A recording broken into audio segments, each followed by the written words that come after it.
Thank you so much for joining us back in our humble, cozy little YouTube space. Fox and I are very excited to see you again, and if it's the first time you've been here, we're excited to meet you-ish. In this video, we are going to look at how I am getting ready for uni before it even starts, how I'm preparing for that mentally, physically, practically. When I was going into first year and even second year, I was struggling to know how to prepare things, especially when timetables are given so late in the game. I'm not saying I've got it all figured out, because of course I don't.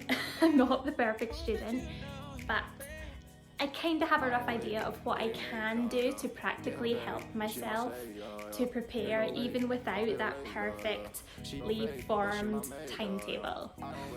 There's a lot more to life than uni, but sometimes uni can really take over in a big way, and that can be really overwhelming. So without dragging it out too much, I will just get started. Which is crazy, puppy.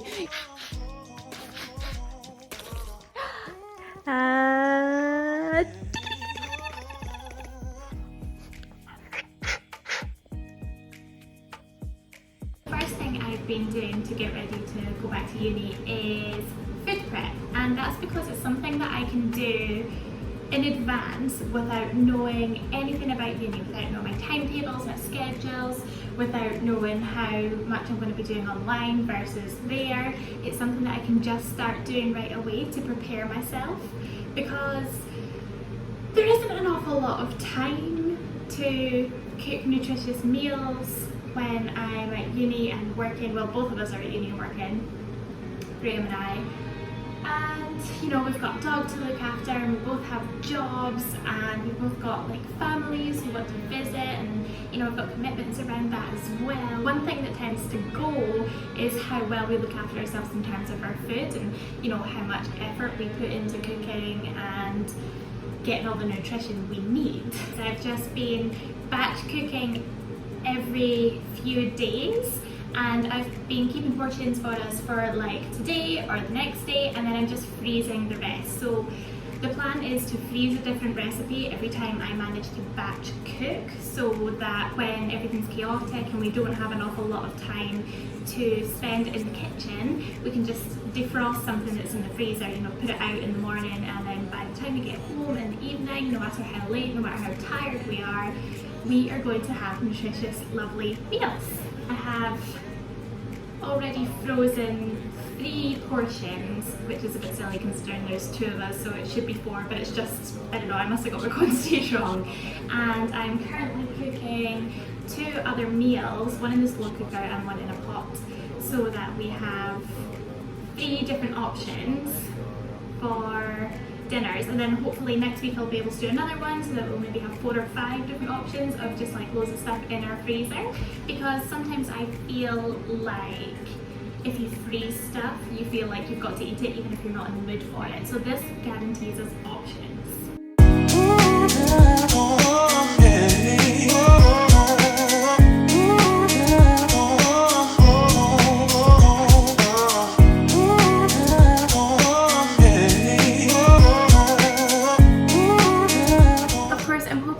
Be able to maintain this, obviously not at this rate, so I know that I have more time now than I'm going to when uni starts back. So I'm going to start myself off by having quite a few options, and then I'm going to get into a good habit of maybe at the weekends doing 1 batch cook meal, so that there's always another option in the rotation. So I'm just giving myself a really strong head start, or myself and Graham a really strong head start, so that we don't live off delivery and junk food. The most obvious one, which is to organise my bag. I decided that since these are my honours years, I'm gonna splurge and get a new bag. It's so pretty. The very first thing I did as soon as this bag arrived, obviously, was unpackage it. But after that, I put in my student card, because I've not had to use this thing for a while. And I thought I need to get into the habit of keeping it around, which I've not had to do. So I'm just going to keep it in here. It'll just live in here at the back. Taking to the absolute basics, the first thing I have in my bag is my laptop. I normally have a sleeve on this, but I ordered a new one and it's not arrived yet. iPad with Apple Pencil, because this is what I use for the majority of my note taking. I'm not entirely paperless in my university journey. One day maybe. I always pack a water bottle to hydrate myself and a reusable coffee cup. I have multiple, but I just take whichever one is clean at the time. This is one of them. Foxy. I have a notebook which I just use for bits and bobs, because sometimes you just need to grab a pen and paper, and sticky notes for popping in books and stuff, and then of course pens. Usually in my bag is an abundance of snacks, but I'm not going to get those ready just now because that's a little bit premature. Other things I like to carry about in my bag are spare chargers, so both for my laptop and for my phone, which also fits my iPad and my AirPods. Basically to make sure that all my devices are semi-charged enough to use throughout the day. I mean, normally I would charge things in the evening, but sometimes I forget, so it's good to have a spare in the old bag. And obviously I will pack things like a face mask and hand gel and all this sort of hygiene pandemic things that we're all used to every day. I have pretty much prepared my bag. Obviously I'm going to use my laptop and my iPad and stuff, so I will take that out. That was just for the purpose of the video. But the basics, all the sort of bare bones of my bag will stay in there, like my student card, my stationery, etc. And that way I have semi-prepared at least something before we go back. There are other little bits and bobs that I would carry around in my bag, but I haven't really mentioned them too much because they are seasonal. So things like, I don't know, lip balm for when I'm walking in the cold weather and the snow so my lips don't dry out, and silly little things like that. However, this is not what I pack in my bag video. This is just me showing you different ways to prepare. Okay, so I have some really good, useful, very practical advice, but I'd be lying if I said I actually followed it. So my plan was to look over the main points from previous years for the courses that are following on from each other. I could sort of have the main points from last year remembered, so I don't have to refresh my brain as I'm going along, and just to get me in the frame of mind. It didn't happen. I'm not even going to lie. I'm not going to pretend that I've even opened it up, because I will certainly have not. But following on from that point, which could be taken as another point or could just be taken as part B, look at what comes up on your courses as soon as you're enrolled and as soon as it's there. And instead of thinking, okay, uni doesn't start for another couple of weeks or another week or whatever, I'm not doing that. I am actually looking, and I'm looking at the reading list, and I'm looking to see what's interesting and kind of what's coming up. And it's caused me to actually start reading something. So I found this one and I thought, do you know what, this looks like a book that I can actually just sit down and read, so it's not like looking at articles and stuff. So I'm breaking myself in super gently to uni life, and it's kind of put me in the frame of mind, but in a really gentle way. I'm not pushed for deadlines and stuff. So yeah, take that as one tip or take it as two, but it's here. Sorry, I have no idea what's going on with this hair today. Look at this bun. What is this? What is this loop? When I watch YouTube videos, they all look so glamorous and done up, and they look like they actually make an effort for the videos, and I show up with loops of hair. I'm so sorry. But I just keep it real because this video is filmed over multiple days, so as I'm doing things I'm showing you them, rather than just give you a list of things to do to prepare or to tell you how I'm preparing. I'm just switching on my phone at the time I'm doing it. So I literally came through to the bedroom to look for this and thought I'll sit down on my little stool and tell you that's what I'm doing. So yeah, this is just how bad I look today. I'm very sorry, my hair really needs washed. Yeah, this is a mess. What's going on? What is this? What is this? I just want to touch on the more mental and emotional ways that I am preparing myself for going back to university. So, I mean, whether this is obvious to you or not, but preparing myself in a practical way does prepare me mentally for going back to uni. It kind of you know, things like when I was picking up that book just to read it from one of the reading lists, gently breaking myself in, you know, that is a way of mentally preparing myself. And, you know, preparing my bag and preparing meals, all these things just help me get into the right mindset, help to bring me gently into things, and just slowly, gently wrap my head around the fact that I am going to be super busy and there's going to be a lot of pressure on this year, because this is the start of my honours years and we jump from level 8 to level 10, so there's going to be a big jump. And you know, I've just been thinking about it, and another thing that I haven't showed you I do, which is kind of showing you into my brain a little bit, and it's, you know, it's quite personal, but I'm going to show you anyway. I do this weird thing, and I've done this way before I became a mature student anyway. This is just something I've always done. I find it really therapeutic to make up like little schedules. And this is something I've done for years. I would literally, like, there's sometimes when I'm stressed, I just sit down and like do Monday to Friday and then like times, and then just do little blocks of colour to schedule my life. Maybe this habit came from being self-employed / running my own business, because, you know, you've got to really think about timing and timetables and schedules. But of course, going to uni, a lot of that's out of my control, and I find that really hard because we often just get a week's notice about, you know, what our schedule's going to look like, and that's really difficult for work. And our uni, I don't know if all unis have it, but our uni has this like theoretical timetable builder, so it'll tell you where your lectures are, which is good, so you always kind of know your lectures, and then it gives you the options of your labs and tutorials. So like, you might be here, you might be here, you might be here, and you can kind of figure out a little bit what your schedule is going to look like. So even though I don't know when my labs and tutorials are, I've kind of made up a rough schedule of life.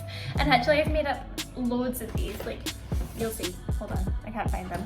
So like, here's another one in a different format, and I can't find them, but I put 2 or 3 on these just to roughly see my options and see when I can fit in work, when I can fit in exercise, what I need to do for Fox. And even though these are theoretical and probably won't be my timetable, it is not a waste of time for me by any means, because I think it just helps me mentally, it helps me process, it makes me feel like I'm a little bit more in control, and I think that's a massive deal for someone like me who likes to be in control and has basically none at university.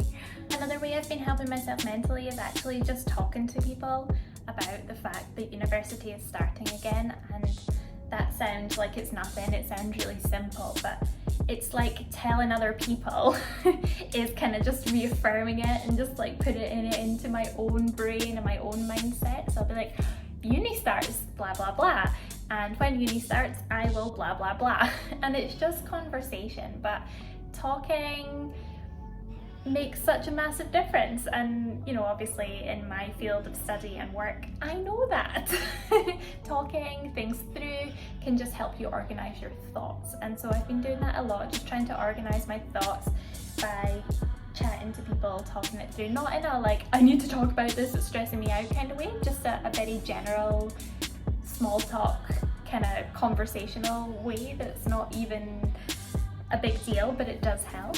Also, my Instagram page is really helpful because I have a great community of people who, some are in similar situations to me, some are different, some are like still students but with different circumstances, some have similar circumstances to my own but are further ahead or further behind, and that network really does support me in some way. And sometimes I just process things by posting a picture and writing down what's on my mind or what I'm doing, and yeah, it's a great community. I think social media is great for that stuff, because if you don't know a lot of people in a circumstance that you're in, and then you find a group of people who are quite similar, then that can really help because they can understand you in a way that a lot of the people in your life maybe don't. So if you are a student, or even if you're not and you just kind of, you're thinking about it, or you just, I don't know, are liking hanging out in this video, then I update my Instagram a lot more than I do my YouTube. I'm very on and off with YouTube, whereas I'm a little bit more consistent with Instagram. So follow me at Claire Lee Sykes, and I'd love to meet you and chat to you and see you there. This might sound like another obvious one, but I've just really been checking in on the emails that have been coming through just to make sure that I've done everything. So just now I matriculated, which I actually forgot I was supposed to do every year. You know, 3 years in, you'd think I'd know that, but I kind of forgot. So these emails, sometimes they're just like welcome emails, but they often have purpose. So I turned on the notifications on my phone for my university emails, and I've just been checking regularly when I've been sitting down at my laptop to work, or when I've just been scrolling down my phone, just to make sure I'm not missing anything important, because yeah, I've been known to do that. Also, while I'm here, I thought it would just be worth touching on a couple of things that I've been doing behind the scenes, which I can't really just switch on and show you. And that is just speaking to my clients about the fact that I don't know what my schedule is going to be like, and so we might have to have a think about that, so I'm preparing my clients as well. On top of that, I also do voluntary work, and so what I've kind of been doing is basically looking at the rota in advance and booking in a lot more hours on the lead up to uni, since I don't know what my hours are going to be when uni starts. Booked in some weekend shifts just to make sure that I get them so that other people don't take them and then I'm left not able to do any. And so it's just about preparing work, both paid and voluntary. But I can't really show you that. I know I've been sitting down as I've been going along to just film in the moment, but well, first of all, those moments have passed because I've already done them, but second, it's not appropriate for me to show you them. Last but not least is this little rascal right here. Boop. And he's actually played a massive part in my preparing for uni, because although I don't have a full timetable at the moment, and it's really hard because I don't know for sure and it can all change, and you know, there's still quite a lot online, so we're at an advantage with Fox, but I still need to think about doggy care. Because if you have a dog, you'll understand that it's a lot of work and a lot of effort, and I really, really love Fox to bits, as you can probably gather. Like, Fox is like my baby, so I want to make sure that he's so taken care of and not at all neglected while I work on uni. So basically I've found options for Fox. I mean, of course he can be left in the house on his own for a couple hours at a time, but to be honest, I don't really like to leave him any more than 3 hours-ish. I mean, he's still young, and oh, hello tail. Boop. I just want him to have the best, most fun and happy, fulfilled life that a puppy can. I have quite a few friends who love Fox, so if I was going to be at the house for more than 3 hours-ish, I can give him to friends or take him to family. I know that not everyone has that option, and I am just so blessed to be able to do that. But if we didn't, we did actually look at like dog walkers and different like puppy daycare type places, so we know what's around in case we need it. And I think that's really important, because I don't want to be one of these dog mums who just leaves her dog in the flat feeling sad for multiple hours at a time and holding in the toilet. Like, that's just not what I want. That's not why I got a dog. I very much have embraced the lifestyle that having a dog has given me. Maybe isn't something that would be a traditional thing to think about, but I'm going into my honours years and it's going to be full on, and I want to give it my best. I want to give it my all, and I still also don't want Foxy's life to suffer for that. I want him to still have the most fulfilled life he possibly can. So I hope that video benefited you in one way or another and you got something out of it, or at least just enjoyed watching it. I hope to see you soon, and if you are studying, best of luck, best wishes, and good luck preparing and all the rest of it that comes with it. Bye!